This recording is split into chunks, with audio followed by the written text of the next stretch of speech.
All right, I'd like to call the Village of Cottage Grove Plan Commission to order on Wednesday, March 8th. It is 6:30 on my watch. We are holding this meeting as a hybrid meeting, meaning we are in Village Hall, but there's also a link for the Zoom as well as an audio call in at the top of the agenda. With that, we have a quorum and the agenda was properly posted, and we'll start with the Pledge of Allegiance.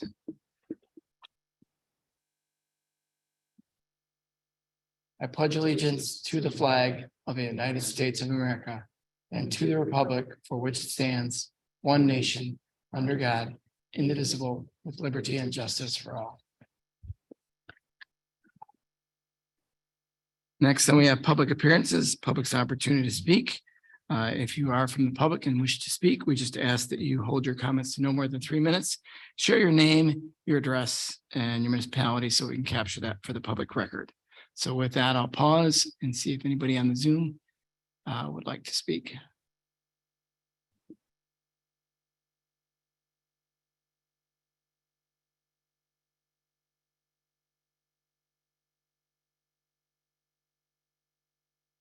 All right, then we'll move then to discuss and consider our meeting minutes from our Plan Commission meeting held on March 2nd. Any questions, comments, edits, or consideration for motion? I'll make a motion to approve the minutes as presented. And is there a second? Second. Thank you, Troy. Thank you, Heidi. Any further discussion? Having heard none, all those in favor then? Aye. Aye. Aye. Anybody opposed? Any abstain? Motion carries. Next, then we have discuss and consider an application from Madison United Rugby for a site plan amendment to permit the adding of field lights at the Wisconsin Rugby Sports Complex located at 448 Clark Street. So pretty straightforward. That's the only change they're looking at is adding the lights. First priority will be to do the lights on the larger championship field on the east side. If they can afford it, they'll do the other field as well.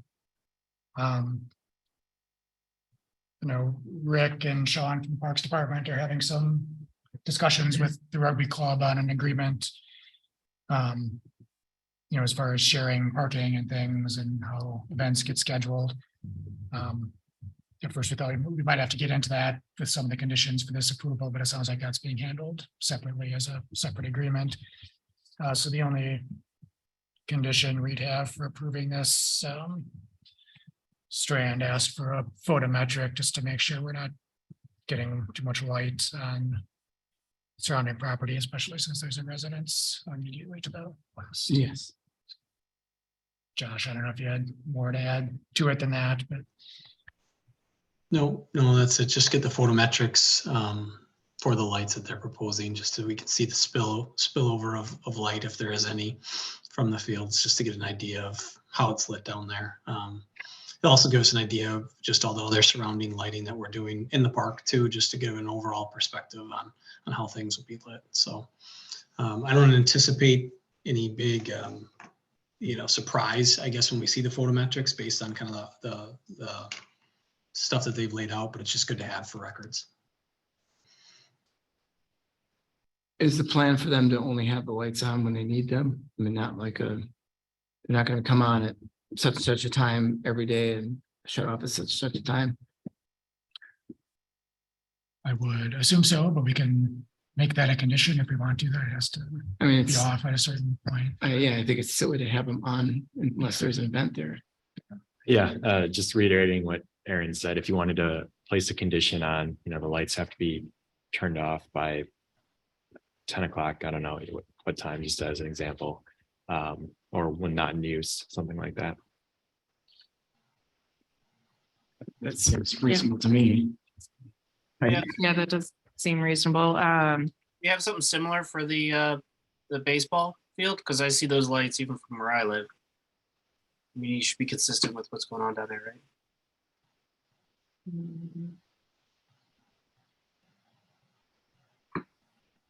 I'm not sure what the hours are with the baseball field. Have you put any limits on them?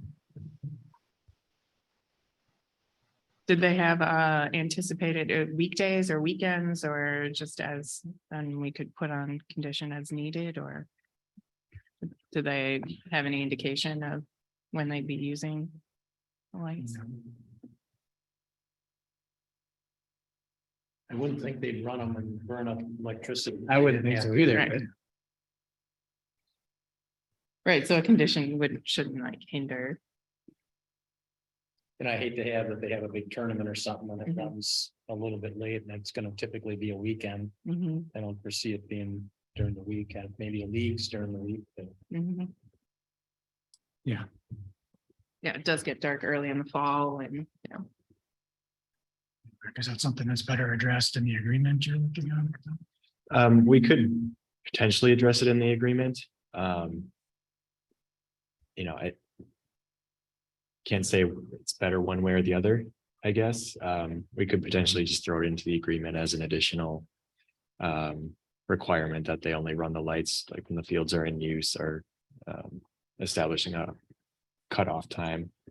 Or we could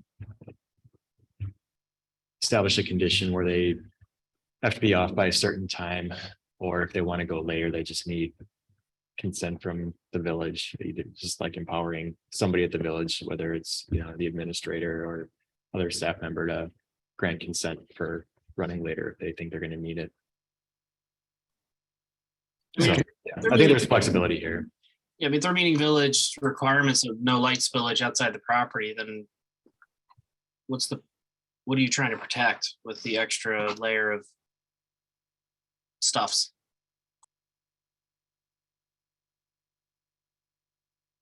My only point was that I don't think they should be running them if there's nobody on that field. It's kind of, to me, that's silly.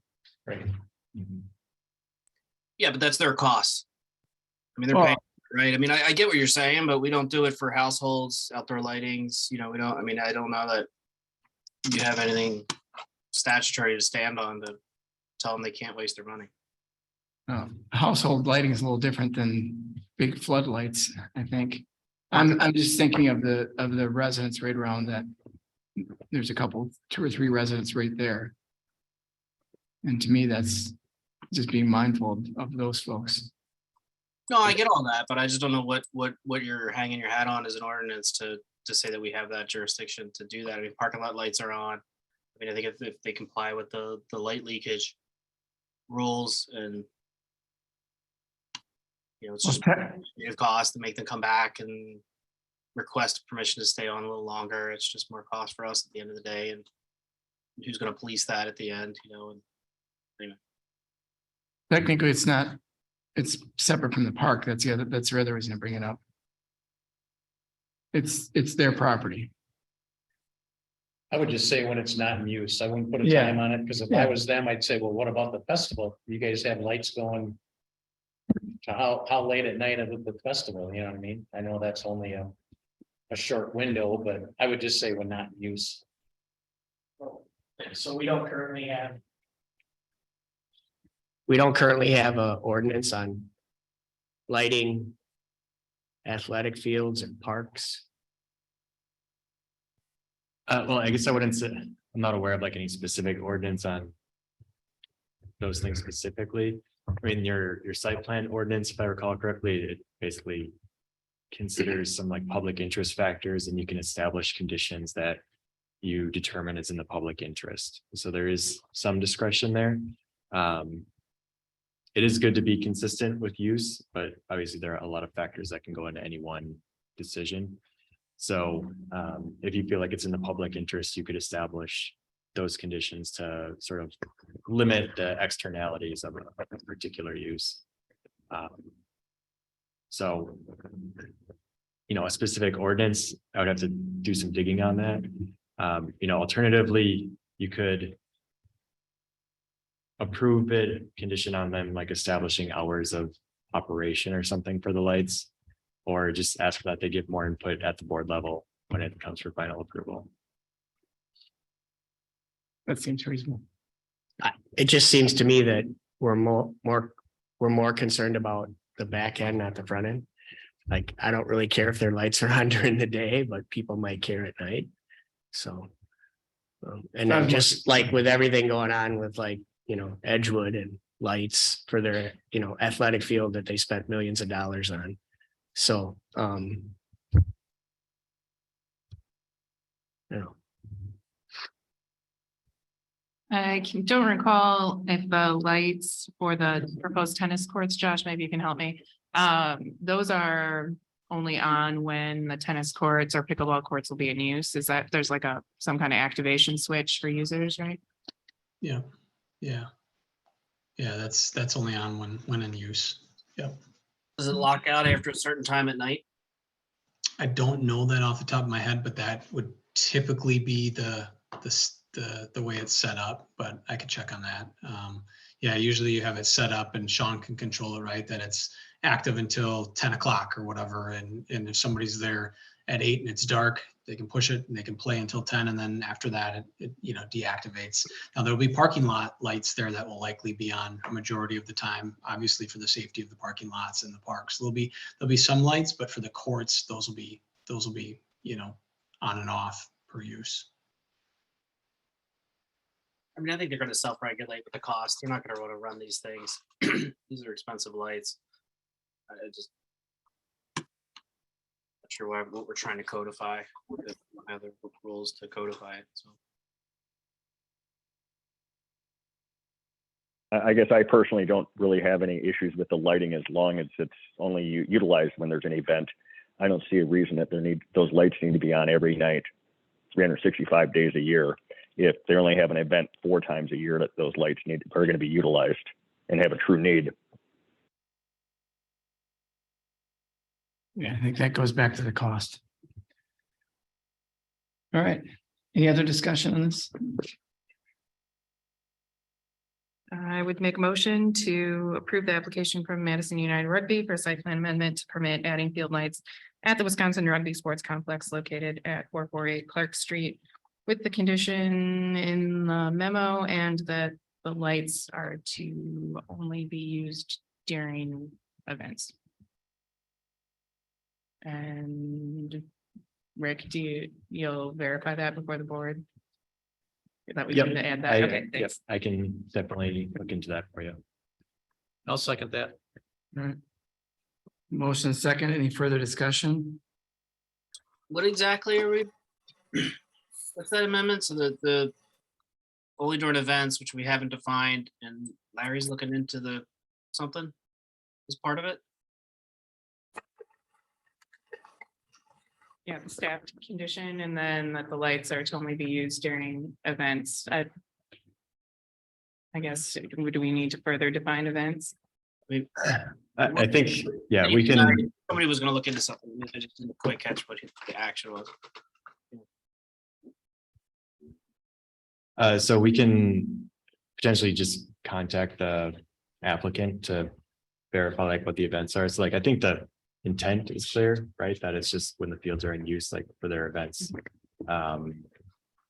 So we can at least take that back to the applicant and try to get clarification on when the lights would be in use to at least have it ready for the board.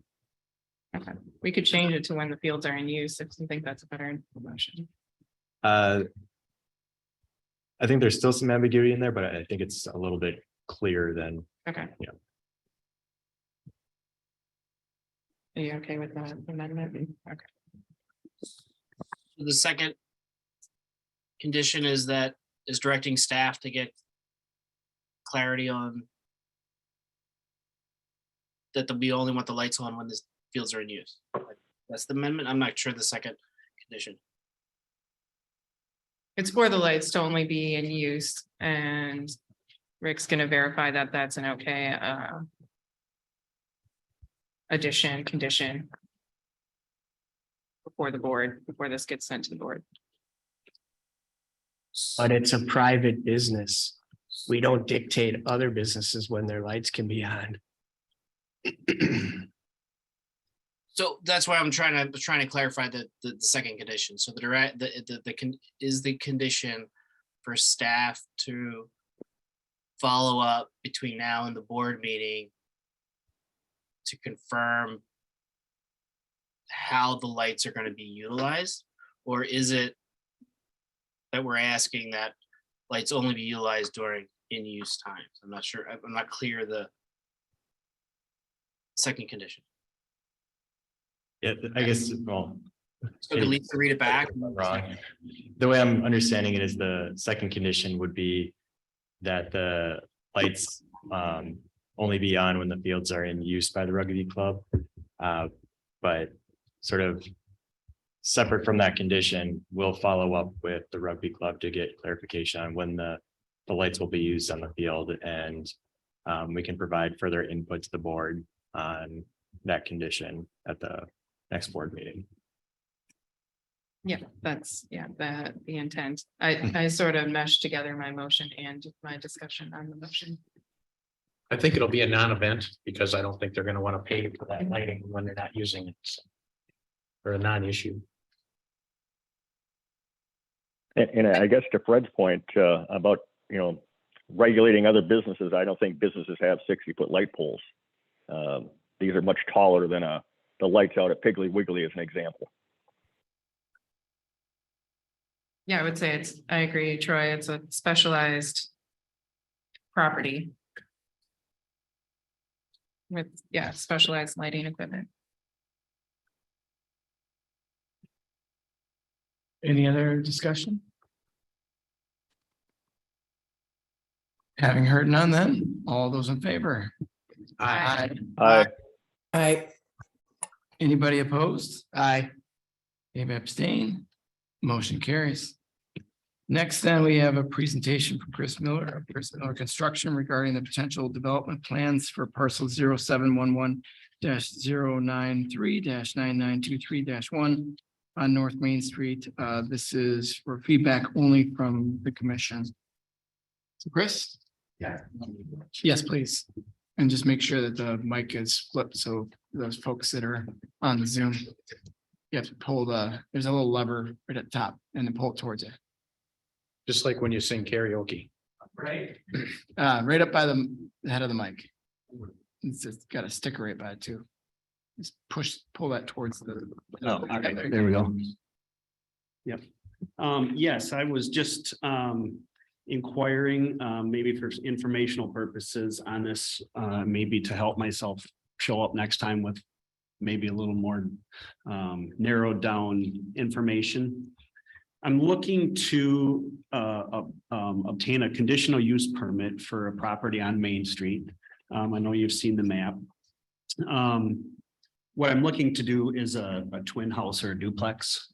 And I know it's historical residential. I actually am the one that rezoned that property back in 2012. I was granted a conditional use permit, I believe, I'm going by memory, to do something similar, and then times changed, things went on, and there might have been a time limit on it or something. I'm looking to come back and bring that to the table. So I know it's historical residential, so I kind of wanted to get a little feedback on what we might be expecting it to be or expecting it to look like. I can tell you what I would like it to be or what I have in mind, and maybe just kind of feel out what you guys think about that. Chris, did you do the one next to the Whitty house way back when? I did. Okay. Yep. I did the similar thing to that property there. Obviously, there's 4 HR9 properties on Main Street. I did that one back in, I don't know, 02, 03, something like that. I can't remember exactly. I want to do the same thing, basically. Okay. I looked like everything else. I'm pretty aware of the process and the specifications for size, square footage, things like that. But this is a little different there. If you look around the spectrum, there's ranches, there's 2 stories, there's bungalows, there's everything right around there. There's kind of a more diverse, that one was kind of cut and dry. The phone building was on one side, the big Victorian was on the other side. Process elimination here says it's going to look like that. And that's what we did. This one is a little different. So, but yeah, what I'm looking to do is to do a twin house or a duplex. Back when we did this property, it's a little different too, because when we did the CSM on it, we already have a recorded shared driveway between the 2 lots. So that allows for maybe something a little different than it would otherwise. So another question I would have on it would be, and I can get to that in a minute. So first I would like to feel out what you think it would look like. There's some different looking buildings there. They're a little flatter, let's say, in that area right there than they were down the street. So, would there be an option for a 1-story? Or would it have to be a 2-story? I will come with a plan, a site plan of, what I would like to do, the whole works. Maybe at my next meeting or whatever. I'm just trying to eliminate coming with something that no one likes. I'd like to see, I mean, the house on the right has a little steeper roof. I think that's gonna Mhm. make it look better. Have the steeper. Yeah, I know the other ones have a different roof line or whatever, but I kind of like that steeper one, and I like the idea of a 2-unit, not really more than a 2-unit. I think be cramming too many units in if you did more than 2, but Yeah. the 2 flat, I mean, I used to have a 2 flat right down the road from there at one time. So I think a 2-unit is consistent with, there are several other 2 units within that couple blocks of that neighborhood. And I think it was fine. My intent is 100% no more than a 2-unit. Okay, I know there's a few other options that might be something you could do in there, but it is definitely a 2-unit. okay, Side by side, I'm trying to go side by side because I'd like to cater to also an older generation. Where each side, the main level would be livable. There'd be bedroom, bathroom, the whole works. I'm trying to do barrier free, no step entry, just so I can accommodate. Honestly, my mom is gonna be one of them, if okay, it works out. And so I'd like to start there. So in order to get it, a 2-unit, I gotta have at least 2 bedrooms. So I either need to go up or down from there. I'm gonna put a basement in regardless, just by default. There's no reason not to. So that's always an option. That was the only reason I brought up, maybe a 1 level and maybe kind of a traditional front porch and a classic farmhouse look or something. The other one, the Victorian, was the Victorian. This one, like I said, has got a little different. But I kind of figured you might be leaning towards something of those 2. I was looking at both of those. Obviously, the adjacent ones are more than the ones across the street, I would think. So, yeah, I guess I would come back with a plan of something. It sounds like, I've heard a little bit more of the right side one, a little more. There's a few of them with the lower pitch. I also know that most of those houses, even if they got the one to the left side there on the south, all those porches at one time were open, country porches. They were all throwing windows on. They had a nice looking porch probably at their time, but I have an intention of I'd like to put a porch across the whole front. So that brings me to another question, and I'm not sure how to do this. The HR has some square footages, et cetera, et cetera. One of them that comes up that I see is that it allows, and maybe you can help me with this, maximum building coverage of 30%. If you look at the building envelope that sits right within this postage stamp lot, it's 66 wide, 131 deep, which is, if you do the rear setback, the side setback, the front setback, the building envelope itself adds up to a little over 4,300 square feet. 30% of the lot coverage is about 2,600. So I'd like to put 2 around back, because that's why that shared driveway down the middle makes it so nice. The shared driveway goes 8 feet on each side of the property line, which I can't build any closer to that anyway. I would like to turn around behind it like I did on that other one on Main Street and put at least a single car garage for each one attached. And it gets a little tight when I take a 30%, which is 2,600. And I take away 600 plus just for the 2 garages. It gets it kind of small.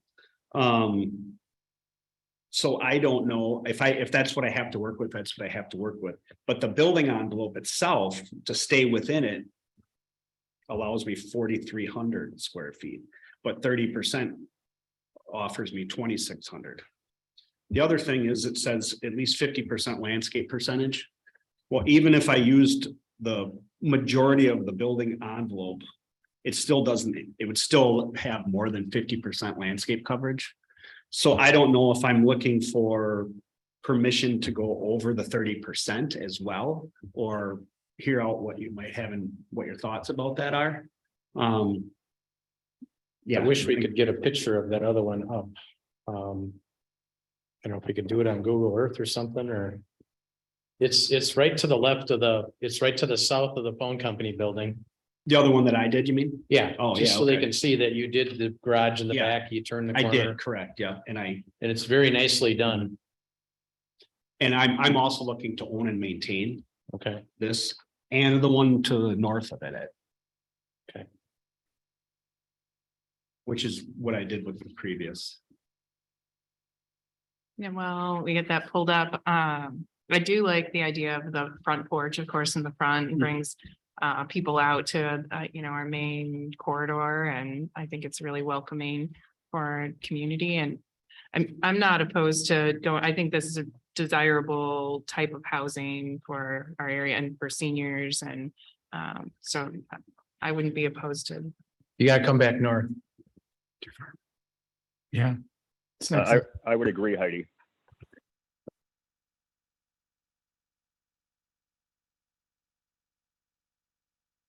Right, that's in between them. It's right Yeah, there. it's Yep, it's hard to that's see it. the tree there. But they have, each side has a little porch on it.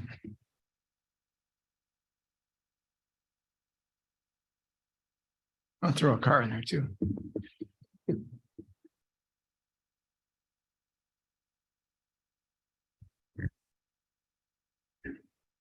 So what's the square footage on the one we're looking at?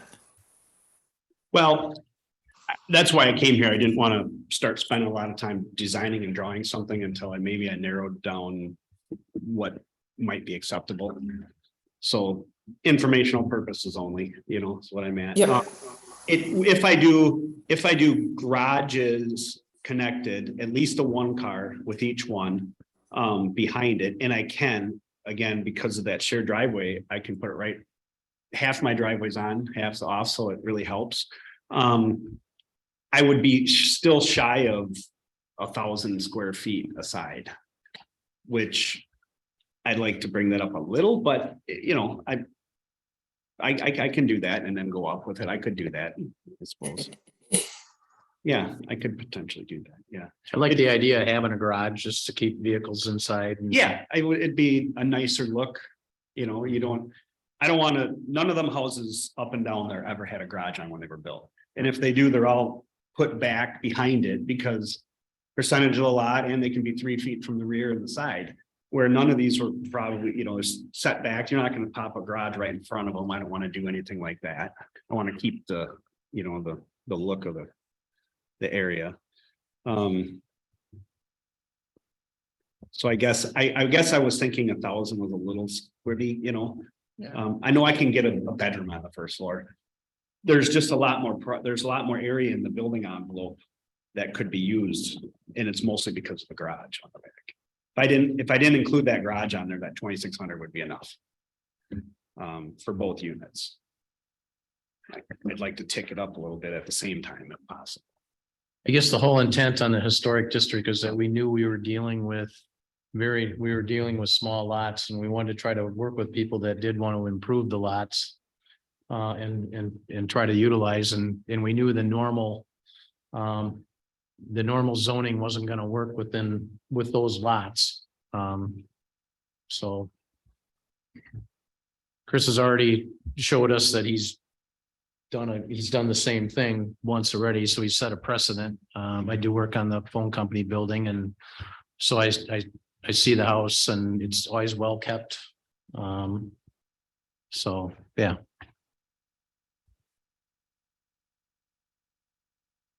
I don't know what we can do setback wise or footprint wise or.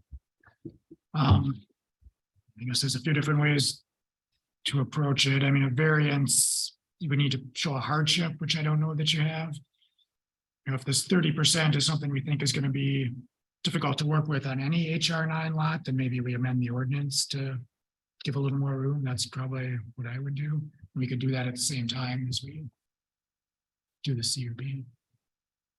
I'm more than willing to work to try to draw that. I'm gonna be the one drawing it myself. I'll figure it out. And see what I could do. I want to put a significant porch on the front of it that adds up to some square footage, and it's all about the footprint. It's not, living space that would be considered into that buildable area. And I don't want it to look, again, on the front, I don't want it to be just a mirror image of each other. I want it to look like one entrance would be around the corner, just something when you look at it from the road. But I want to put a decent sized porch on it. And if I took away the garage, and I took away the porch, it's starting to dig into my square footage. But if that's what I got to do, I just think I can enhance the look of it, a lot better with I want the porch to be what you see when you go down there. So is that a big deal then, Aaron, to amend? I mean, that's our intent was to work with people on these small lots back when we did it Yeah. originally. Yeah. I think there's justification for it. All the lots in this district are that small. It's probably gonna be an issue on other lots as well. So, Yeah, so similar to what is the next agenda item, we just have to have a public hearing and then final, recommendation from plan commission and then final board approval. So we could theoretically get that change done in a month. We would have a hearing for the conditional use permit anyway, so it's kind of the same, discussion. Yeah, I would say get that rolling and maybe you can see what percentage you're kind of coming up with and we can see what we need to change it to. Okay.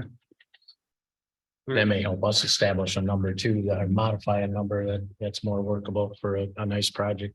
Mhm. Because there is one more empty lot on the other side of the other house, so. Yeah. Okay, well, I'll work what I can with, see where it is and see where it comes out, and I'll come up with an elevation, a floor plan, and I'll get it back in front of everybody. If Excellent. you just want to stop in sometime when you Yep, you got got it. something sketched up. Okay, thank you. Thanks, Chris. Thanks, Chris.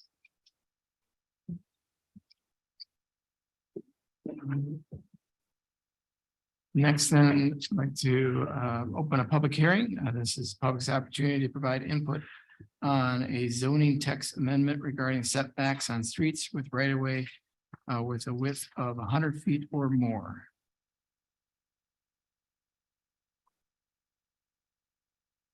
So basically, in most of our zoning districts, we have two different front setbacks established. One for a typical street and then a deeper setback when the right of way is over 100 feet. Until recently, the only streets that had a right of way of 100 feet or more were N and BB. Now we do have one in Bus Road south of BB going through Shady Grove is 100 feet. We could have other ones in future planned neighborhoods, with a wider median, things like that. That's kind of increasingly common in these new urbanist type neighborhoods. That 40-foot setback on Bus in the residential part of Shady Grove is kind of unnecessary. It's not a county highway with multiple lanes and few driveways and few intersections, just a residential street that's happens to be wider. But it does kind of cause problems for them building the kind of houses they want to build there. So what we'd recommend is changing street in this definition to county highway in each of the different sections. So it would still apply to N and BB where it makes sense to have the deeper setback, but not to other more residential types of streets.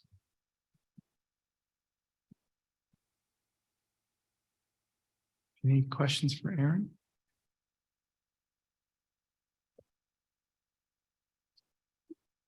Anybody from the public on the Zoom?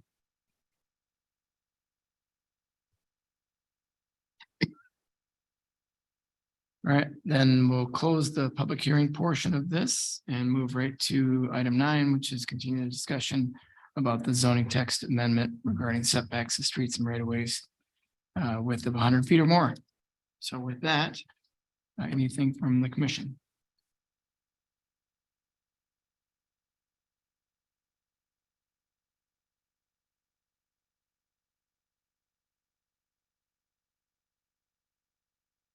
Aaron, is this an issue currently for Shady Grove or perhaps us for development there?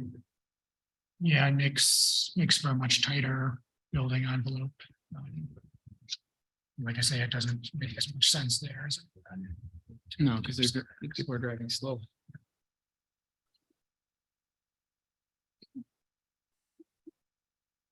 And I would make a motion for approval of the zoning text amendment regarding setbacks on streets with rights of way with width of 100 feet or more as presented. All right, thank you, Heidi. Is there a second? Second, Thank you. Any further discussion? Having heard none, all those in favor then? Aye. aye. Aye. Anybody opposed? Any abstain? Motion carries. Next, we have the introduction of the housing plan prepared by the ad hoc housing task force. It's a large document. yes, so I wasn't gonna go through it or make us read it out loud here tonight or anything like that. It's basically just assigning the homework. I know Heidi and John have looked at it already through the board, and Kim was on the committee that helped write it, so she's familiar, but just like to have everyone take a look between now and the next meeting, and then we'll have various tasks related to the document for this committee to look at in the future. And those, remembering those, there's kind of a schedule within there, kind of a timeline Yeah, of those tasks. Yeah. implementation plan. But these are just recommendations right now, so it's something we would have to approve as well as the village board. Yes, correct. Because some of them I agree with, some of them I disagree with, so I think we need to, Yep. everyone needs to talk about them. Yep. Yeah.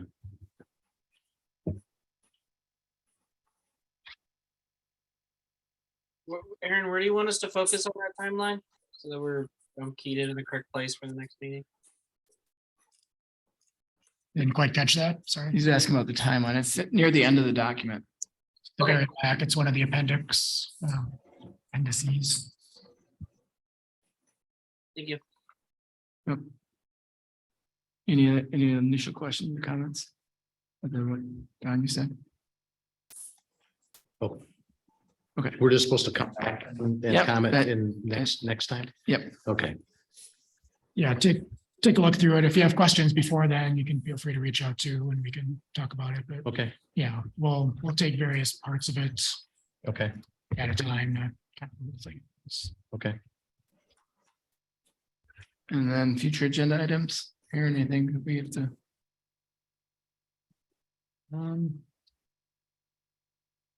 Potentially Heyday is coming back. They're kind of working on a concept plan. They haven't quite decided when they want to come in. The Houstons are looking at doing another apartment building and kind of back behind 1855 next to the one that's there. So they could be coming in with precise implementation plan for that. Two main ones. We'll start with some of the housing stuff most likely. Yep. What was the first one you said? Heyday, which is Heyday, which, yeah. So I was talking to Andrew Hamburg and he brought up fences. What happened to our fence ordinance? He has some concerns that people are putting fences up. No, without any looking at lot lines, or he said he sees some pool ones that aren't conforming. So did we water down our fence ordinance? We didn't change the ordinance. We got rid of the permitting process because it was causing a lot of headaches.